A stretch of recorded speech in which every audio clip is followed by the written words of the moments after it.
America, Canada మధ్య రోజురోజుకు విభేదాలు తారాస్థాయికి చేరుకుంటున్నాయి. ట్రంప్ అధికారంలోకి వచ్చాక కెనడాను అమెరికాలోని 51 రాష్ట్రంగా పేర్కొంటూ కీలక వ్యాఖ్యలు చేశారు. అప్పటి నుంచి ఈ రెండు దేశాల మధ్య పచ్చగడ్డి వేస్తే బగ్గుమనేలా పరిస్థితి మారింది. తాజాగా అమెరికా తన 5 ఐస్ కూటమి నుంచి కెనడాను తొలగించేందుకు సిద్ధమవుతున్నట్లు తెలుస్తోంది. ఇక ఇదే సమయంలో ట్రంప్ కేబినెట్ లో కీలకంగా ఉన్న ఎలన్ మస్క్ కు కెనడా ప్రభుత్వం షాక్ ఇచ్చేందుకు సిద్ధమవుతోంది. ఎలన్ మస్క్ కెనడా సార్వభౌమత్వాన్ని హాని చేసేందుకు ప్రయత్నించారని, ఆయన పాస్పోర్ట్ వీసాను రద్దు చేయాలని కెనడా పార్లమెంట్ లో పిటిషన్ దాఖలు చేశారు. ఇప్పటికే ఈ పిటిషన్ పై దాదాపు 3 లక్షల మంది సంతకాలు చేశారు.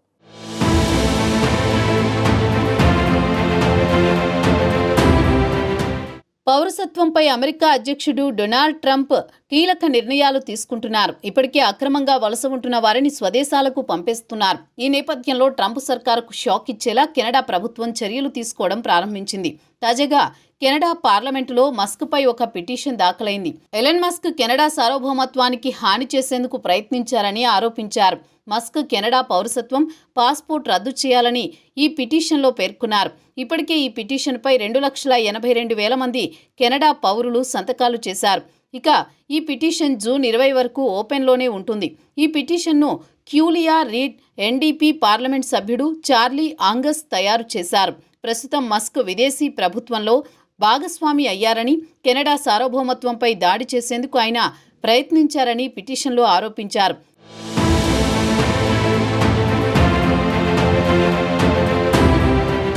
అయితే ఈ పిటిషన్పై మస్క్ స్పందించారు. కెనడా నిజమైన దేశం కాదని ఎక్స్లో పోస్ట్ చేసి తర్వాత దాన్ని డిలీట్ చేశారు. కెనడా ప్రభుత్వం నిబంధనల ప్రకారం తమ దేశ పౌరుడు ఏదైనా మోసానికి పాల్పడినా లేదా ఇమిగ్రేషన్ శాఖకు తప్పుడు సమాచారం అందించినా అతని పౌరసత్వాన్ని రద్దు చేసే అధికారాన్ని తాజాగా తీసుకువచ్చింది. ఎలన్ మస్క్ ప్రస్తుతం దక్షిణాఫ్రికాలో పౌరసత్వం ఉంది. అతను అక్కడే జన్మించారు. 1989లో అతని కుటుంబం కెనడాకు వలస వచ్చిన తర్వాత అతనికి కెనడా పౌరసత్వం లభించింది. తర్వాత 2002లో అతను అమెరికా పౌరసత్వం పొందారు.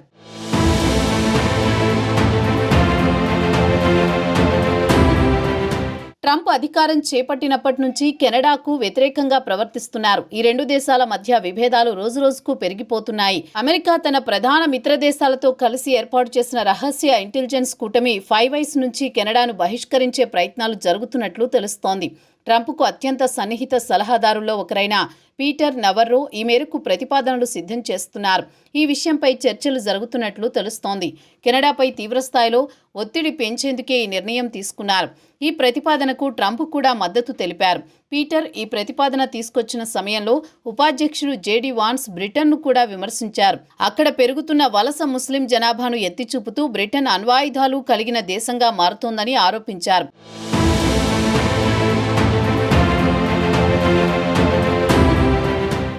ట్రంప్ ప్రధాన ఎజెండా అయిన మేక్ అమెరికా గ్రేట్ అగైన్ను సాధించడానికి ఇంగ్లీష్ మాట్లాడే మిత్రదేశాలను దూరం చేసుకోవాల్సిన పరిస్థితి ఏర్పడింది. అయితే ఈ ప్రచారాన్ని పీటర్ నాన్సెన్స్ అని కొట్టిపారేశారు. మరోవైపు ట్రంప్ అధికారంలోకి వచ్చిన నాటి నుంచి కెనడాను 51వ రాష్ట్రంగా పరిగణించి దానిని అమెరికాలో విలీనం చేసుకోవాలనే ప్రయత్నాలు ముమ్మరం చేశారు. అంతేకాకుండా కెనడా ప్రధాని జస్టిన్ ట్రూడోను గవర్నర్గా సంబోధించారు. ఇటీవల కెనడాపై ఒత్తిడి తెచ్చేందుకు 25 సుంకాలను ప్రవేశపెట్టే ప్రయత్నాలు చేస్తున్నారు. ఈ సుంకాలు మార్చి నుంచి అమల్లోకి రానున్నాయి. రెండో ప్రపంచ యుద్ధంలో ఇంటెలిజెన్స్ సహకారం కీలక పాత్ర పోషించిందని గుర్తించిన అమెరికా, యూకే 1946లో యూకే-యుఎస్ఏ ఒప్పందం కుదుర్చుకున్నాయి. ఈ ఒప్పందం ప్రకారం విశ్వసనీయ సమాచార మార్పిడి కోసం ఒక కూటమిని ఏర్పాటు చేశారు. ఆ తర్వాత ఈ కూటమిని 2 సార్లు విస్తరించారు. 1956 నాటికి కెనడా, ఆస్ట్రేలియా, న్యూజిలాండ్ దేశాలు కూడా ఈ కూటమిలో చేరాయి. దీంతో ఇది 5 ఐస్ ఇంటెలిజెన్స్ అలయన్స్గా రూపాంతరం చెందింది. ఈ కూటమిలోని సభ్య దేశాలు నిఘా ఏజెన్సీలు అధికారిక, అనధికారిక ఒప్పందాల ప్రకారం పనిచేస్తాయి. ఈ దేశాలు పరస్పరం సమాచార సేకరణలో సహకరించుకోవడం, కీలక విషయాలు పంచుకోవడం వంటివి ఈ కూటమి యొక్క ప్రధాన లక్ష్యం.